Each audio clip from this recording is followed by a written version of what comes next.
Olá, pessoal. Boa tarde. Hoje a gente vai começar a vamos começar aí pela aula 49.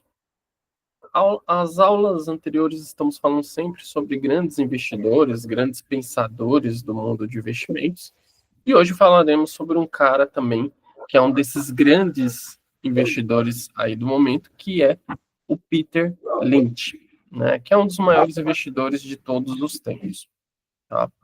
Então, o Peter Lynch, ele é um investidor, né, que defende também esse método fundamentalista, né, que consiste em avaliar a saúde financeira e as perspectivas de crescimento de uma empresa, né. Para ele, o mais importante é se concentrar no desempenho individual das empresas do que tentar prever o mercado. Então, a filosofia dele era se atente ao que as empresas estão entregando de resultados e esqueça o mercado, esqueça as previsões de mercado, né? O Peter Lynch, ele tinha alguns pontos bem legais que ele falava que você só podia investir no que você conhece. Então, imagine você ler um balanço de uma empresa com um monte de termos técnicos e você não entende nada daquilo. E você fala com outras pessoas que teoricamente entenderiam, elas também não conseguem explicar da forma mais fácil possível. Então, dificilmente você colocaria esse tipo de ativo na carteira seguindo essa base do Peter Lynch. Então, ele fala que você tem que investir no que você conhece, você tem que diversificar a carteira de investimentos, você tem que focar ou mirar em prazo, não apostar em previsões de mercado, né? Então, não aposte em previsões de mercado. Identificar empresas com um futuro promissor e observar o desempenho dos negócios e os melhores produtos e serviços, né? Então, ele sempre falava: escolha uma empresa promissora, uma empresa barata, uma empresa que o foco seja comprar agora e vender lá para frente, no longo prazo, e que ela tenha os melhores produtos e serviços, que ela funcione muito bem esses produtos e serviços, né?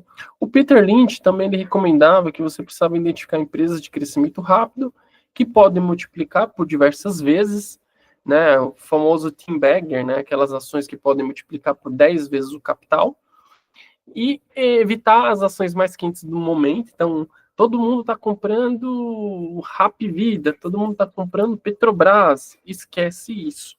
Ele não gostava de ter muitos burburinhos nessas ações, né? E se não encontrar nenhuma empresa atrativa, ele falava que a gente tinha que colocar o dinheiro em renda fixa. Mais um ponto aí bem legal dele, né? O Lynch acreditava que os pequenos investidores também podem se tornar especialistas e selecionar ações vencedoras, né? O que o Peter Lynch ele foi, né? Ou ele é, né? Ele foi um grande e renomado investidor norte-americano. Ele nasceu em 1944 em Massachusetts, né? E ficou famoso por ele ser gerente de um fundo chamado Fidelity Magellan Fund, que foi um dos maiores fundos do mundo, né? Então, basicamente, ele é lendário por causa disso, porque o fundo dele foi um fundo que performou de forma absurda, né? De 1977 a 1990, tá? Então, quando ele tinha 11 anos de idade, ele já começou a se interessar por ações, porque ele trabalhava no clube de golfe, e lá no clube de golfe, os ricões falavam sobre ações, sobre bolsa de valores. Então, é lógico que ele acabou se interessando, ou acabou ouvindo muito, e ele acabou tendo esse interesse, né? Depois ele foi para a faculdade de Boston, se formou em finanças, e após ali em 1965 ele começou a adentrar nesse universo, né? E aí ele na faculdade ele comprou ações de uma empresa chamada Flying Tiger Line, né? E essa Flying Tiger Line, ela era uma empresa que era responsável por carregamento de tropas e carregamento de suprimentos na Guerra do Vietnã. E aí ele comprou $100 dessa ação, né? E com a valorização dessas ações, ele conseguiu inclusive pagar a pós-graduação dele de administração de empresas na Universidade da Pensilvânia. Então ele começou a usar o dinheiro que ele ganhou efetivamente na bolsa para pagar alguma coisa que ele tinha ali em mente, né? Então ele foi o primeiro ganho que ele teve, né? As ações elas subiram de $8, né? que foi o preço que ele pagou, para $80. Então, ali ele já conseguiu fazer uma multiplicação absurda de capital. Ele falou que também ele contou com um pouco de sorte nesse sentido, de ela ter subido tanto, mas ele ganhou muito dinheiro, né? Em 1966, ele virou estagiário do Fidelity Magellan Fund, e depois ele acabou se tornando uma referência para gestores de fundos de investimentos, porque foi um dos maiores retornos que ele conseguiu aí de fundos, né? Então, basicamente, ele teve um retorno absurdo, né? O retorno dele foi de 29,2, né, de 77 até 90, 29,2 por ano, então um retorno absurdo, né? Se a gente colocar aí uma continha disso daí, colocando juros compostos, chega a ser brutal esse retorno, né, de 29,2%, aí de 77 até 90, né? Quando o Lynch assumiu o fundo, ele valia aproximadamente 18 milhões de dólares, olha o valor. E quando ele saiu, o fundo valia 14 bilhões de dólares. Então, não dá muito para a gente comentar sobre esse resultado, porque é um resultado extremamente absurdo, né? Um resultado muito alto que ele conseguiu, e por isso ele se tornou um dos maiores investidores de todos os tempos, né? Tanto que, nesses 10 anos que ele ficou no Fidelity Magellan Fund, depois de 10 anos ele se aposentou, né? De tanto dinheiro que ele ganhou. E aí ele decidiu dedicar à família, filantropia e a projetos educacionais. Então ele acabou, após 10 anos de mercado financeiro, ganhou tanto dinheiro que ele decidiu começar a fazer outras coisas e não mais trabalhar com bolsa, né? Então, o primeiro ponto que ele sempre falava era isso: invista no que você conhece. Pode parecer muito óbvio, mas boa parte, ou muita gente investe sem saber o que funciona, como que funciona aquele investimento, se aquilo ali é bom, se aquele investimento é legal, se você consegue entender o negócio, né? Então, é isso. E aí, dentro da bolsa, tem negócios que você conhece muito e tem negócios que você conhece pouco. Os que você conhece muito é onde você tem que sempre investir, né? Então, evite destinar parte do seu capital a empresas ou até ativos com os quais você não tem tanta familiaridade. Em muitos casos, investidores acabam sendo influenciados por terceiros, como gurus, que falam sobre determinada companhia ou ativo. Porém, se você não tem o conhecimento suficiente a respeito da empresa ou do investimento, evite correr um risco desnecessário. O ideal, se você tem interesse em adquirir ações de uma companhia, é estudar as atividades dela, o setor em que ela atua e suas perspectivas. Quanto mais você conhece a organização, maiores são suas chances de lucrar, de acordo com Lynch.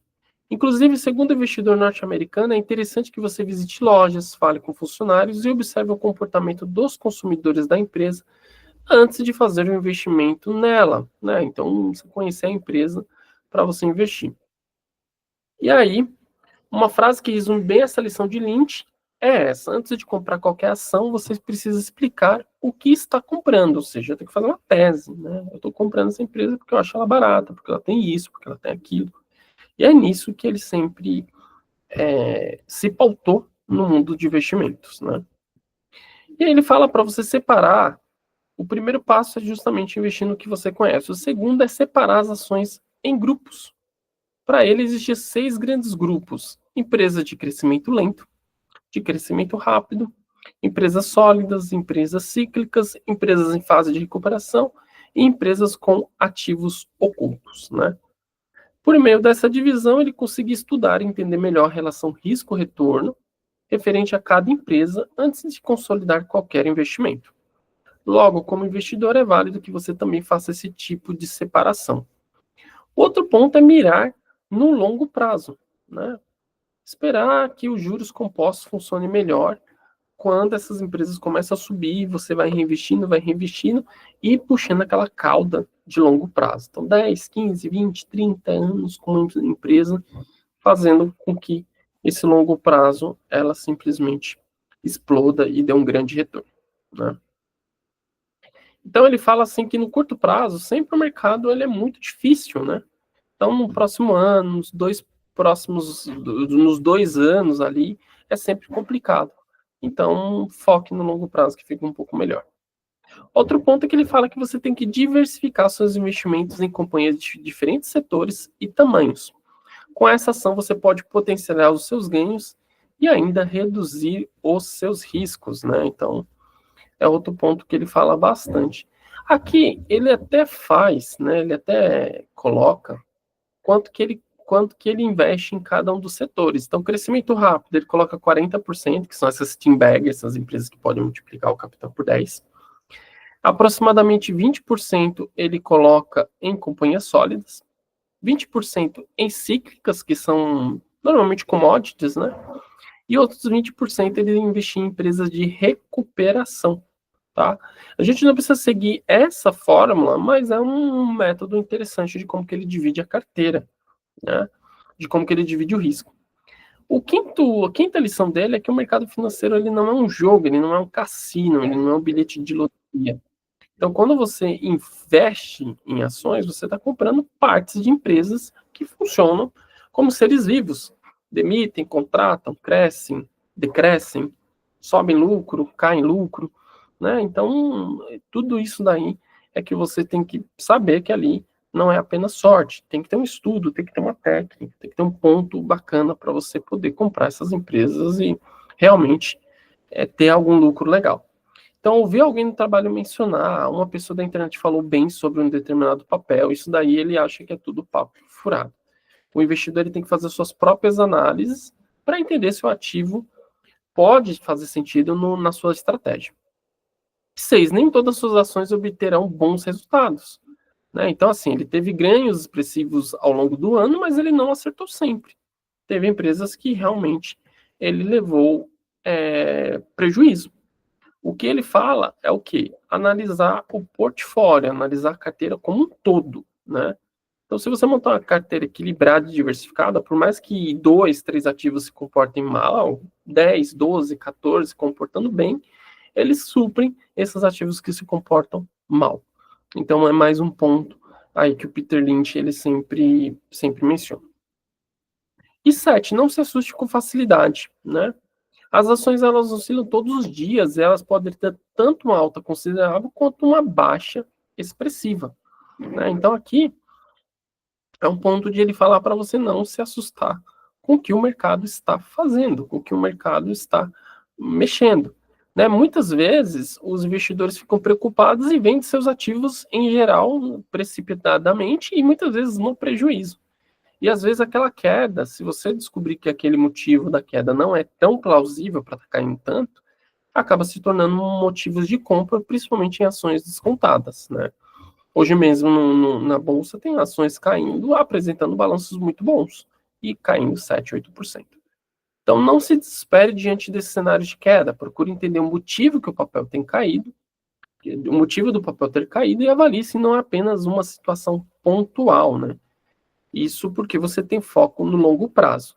E aí ele fala uma frase que no mercado de ações o órgão mais importante é o estômago e não o cérebro, porque o estômago é onde dá aquele friozinho, aquele tipo, nossa, tô vendo caindo muito, não tô aguentando, tô vendo caindo bastante, eu tô comprando. Então é nisso daí que ele se baseia, que o Peter Lynch gosta de se basear no mercado. Né? Aprenda com os seus erros. As pessoas que investem no mercado acionário estão sujeitas a cometer erros, né? Esse é o passo 8. E que se você aprender bem sobre esses erros, você consegue o quê? Entender que aquela lição vai ser essencial para que você melhore na sua carteira de investimentos. E tenha disciplina ao investir, né? Então aqui ele fala que você tem que ter uma disciplina, né, para não perder, não se levar pelas emoções, como medo ou ganância, né, que são dois pontos que eu já vi investidores quebrando por causa disso, né? Porque isso daí faria com que você tenha decisões ruins, né? E a disciplina também, que você siga a sua estratégia de investimento para que você todo mês, a cada etapa, você vá sempre investindo. E ele fala um ponto curioso dos hábitos financeiros, porque não adianta você ganhar muito na bolsa e você simplesmente gastar todo esse dinheiro com outras coisas.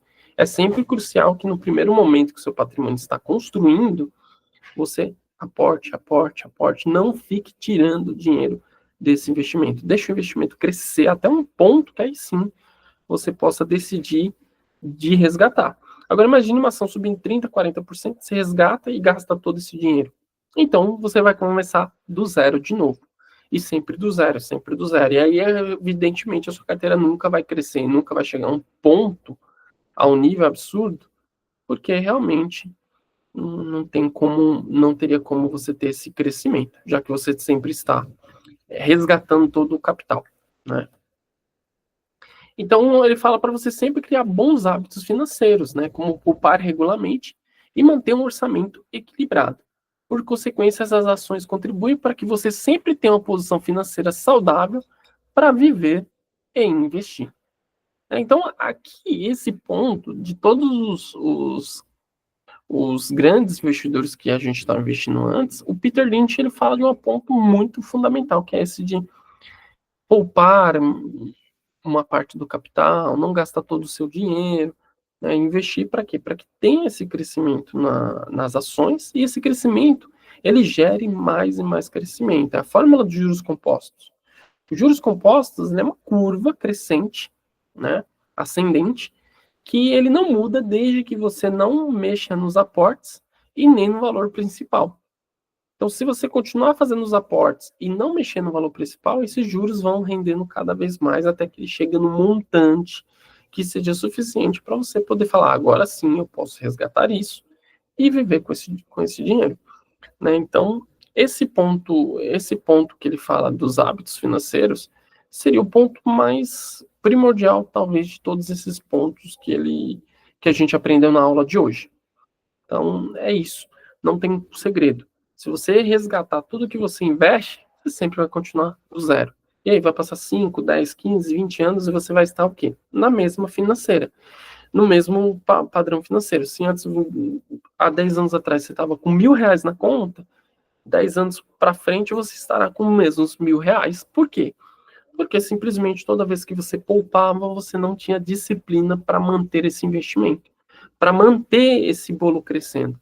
Por mais que o retorno possa não ter sido legal em algum período, só o fato de você estar poupando e aportando, isso faria com que lá na frente você conseguisse um bom retorno, tá bom? Então aqui foi a aula de Peter Lynch, é uma aula curta, né? É uma aula de um dos maiores investidores aí de todos os tempos, que é desse fundo Magellan, que foi um fundo lendário. E se vocês, inclusive, o fundo Magellan, eu não sei, deixa eu só confirmar aqui, mas o fundo Magellan, se eu não me engano, fizeram até eles até queriam fazer eles até queriam fazer um fundo mesmo, um ETF, tá? Vamos ver.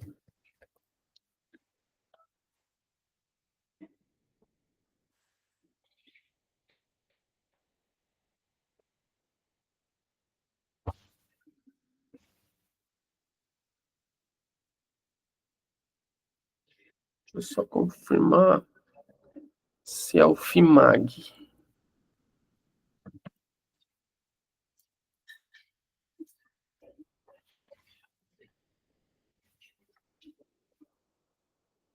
É isso mesmo, fizeram, o fundo foi tão fantástico que eles decidiram criar um ETF. Esse ETF só dá para comprar via Bolsa Americana e ele chama FIMAG. Tá? Então, esse é o FIMAG. $32 é o valor hoje desse fundo, Fidelity Magellan ETF, tá? pelo nome. E nesse ano ele vem performando muito bem, ó, 34%. E nos últimos 5 anos, aí sim, ele já não tem performado muito bem. Mas quem pegou ele ali, pelo menos de 2023, ou até meados de 2022, tá ganhando uma boa grana com esse fundo, que é baseado no lendário Fidelity Magellan. Tá? Então tem um fundo que você só consegue comprar lá nos Estados Unidos, e se você quiser o ETF também pelos Estados Unidos, você consegue digitando esse código FIMAG, tá? Dentro do home broker de uma corretora internacional. Tá? Então, foi tão grande o fundo que eles decidiram fazer um ETF, e esse ETF, você pode utilizar ele você pode comprar ele em qualquer corretora americana, tá bom? Espero que vocês tenham gostado da aula e até a próxima.